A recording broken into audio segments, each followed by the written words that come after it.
on the test, you won't be able to separate the truck and the trailer. So, so now it's a good point to let you see some of the parts here a little more visible. Okay, so for the suspension, this is an air ride suspension, so there's some different parts. Okay, but you still have the frame. Okay, you have the frame here. Make sure that's not cracked, damaged, broken, no illegal welds on the frame. You have the spring hanger. Okay, make sure that's not missing any bolts. Make sure it's not cracked. It's properly mounted and secured. Okay, this here looks like a leaf spring. That is the torque arm. Okay, that is the torque arm.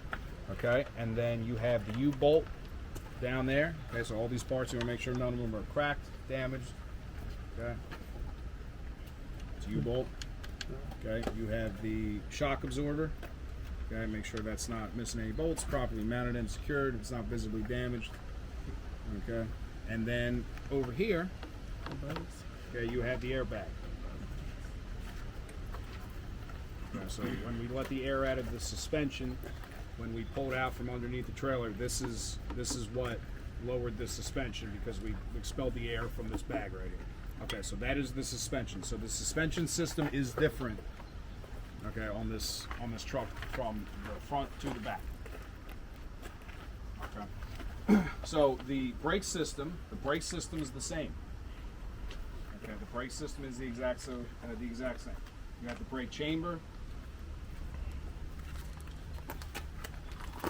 Okay, the brake chamber back here is bigger than the one on the front. Okay, the reason for that is this is a dual chamber. So the one side of it has air, and the other side, when there's a lack of air in the system, is a spring. Okay, so that is the spring brake. So when we get into the air brake check later on, one thing we're going to check is making sure that the spring brakes activate. So there's no air in the system, something has to hold the truck and the trailer, and that is the spring brakes. Okay, so that is why these brake chambers are bigger. But you'll check the brake chamber just the same. You'll check the slack adjuster just the same. And the air line coming from into the brake chamber is rubber, and make sure it's not ripped, torn, frayed, dry rotted, and make sure it's not leaking any air. The slack adjuster, you just check the slack adjuster in the same way, and the push rod with the slack adjuster. Okay, inside the other side of the tire here, okay, is the brake drum, the brake lining. Okay, so the brake drum, you're going to make sure that's not cracked, there's no contaminants in there. And the brake lining, you have to say that there's no illegal welds in the brake lining. Okay. The tires, okay, now this is what you can say with the tires. I will check this tire and this tire the same way I check the tires up front. With the exception of the tread depth on this tire is 2/32 of an inch. Okay, so that is the difference. Also, the bud spacing in between. Okay, the bud spacing is different. You want to make sure there's no debris, okay, and there's no damage, and there's no illegal welds on that rim. But the tire itself is the same as the front. Now, you can say that here, and then when we get to the back in the trailer, you can say, I'll check that the same way, because there's no difference there at all. Okay. I also say that there's no dead animal. There's no dead deer hanging in there. There's no dead animals. Okay. Sure. It's always good to check for that. All right. Now, the coupling system. Okay. Now, the coupling system is not going to be as easy to see during the test. Okay. But you're gonna start at the bottom here. So this is the platform. Okay, you're going to make sure it's not visibly damaged, it's not missing any bolts. Now this fifth wheel will slide. Okay, these pins right here hold this fifth wheel in the position it's in right now. Okay, if we were to go inside the truck and pull the release, these pins would recede from this air line.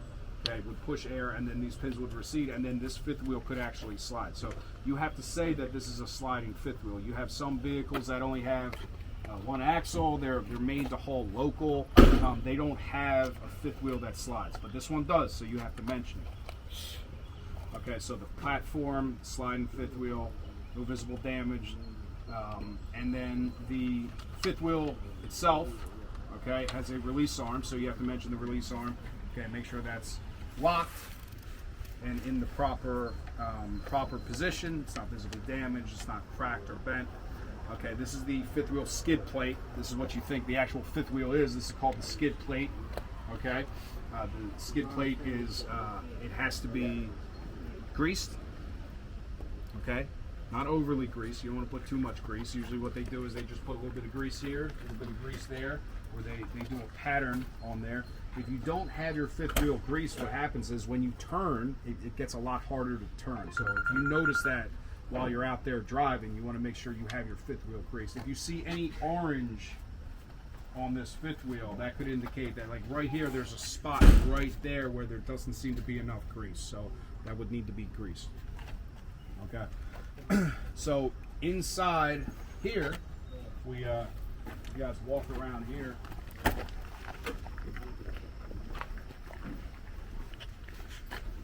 What you'll see is this is this pressure plate here. So what happens is the kingpin starts moving here, and as long as it hits anywhere in this V, it'll kind of move that trailer to the side a little bit. And then once the kingpin hits that, okay, it will snap the jaw around it, and that's how it locks. So when we back up against this and we get the kingpin in there, you'll actually hear a clicking sound, and that's what it is. It's the jaw snapping around the kingpin. Okay, so if you turn around here, you look down. This is the kingpin right here. Okay, there's two parts of the kingpin. Okay, this bottom part, it's the base, and then this indented part right here is the shank. That is the part that the jaw snaps around. Okay, that's why it's very important when we back up to this, we make sure that there's no space between this part right here. This is called the apron. Okay, you do have to say that on the test. That's the apron, and the fifth wheel. You want to make sure there's no space between that at all, because what can happen is you can get that jaw snap around the base and not the shank if this trailer's too high. Okay, and if that happens, you have a false hook, or what they call a high hook. Okay, you want to make sure that doesn't happen. You can get out on the road and that trailer can fall off. Okay, I've heard of that happening. I've actually seen that happen. Okay, so you want to make sure that your trailer's low enough when you back up to it. Okay, but we'll go over that when we hook the trailer back up. But yeah, this is what you need to know. Kingpin, okay, the base, and the shank right there. But yeah, on the test, you want to make sure that the kingpin is locked. Okay, that's what you want to say with that. Okay? All right, and that is the coupling system. Any questions?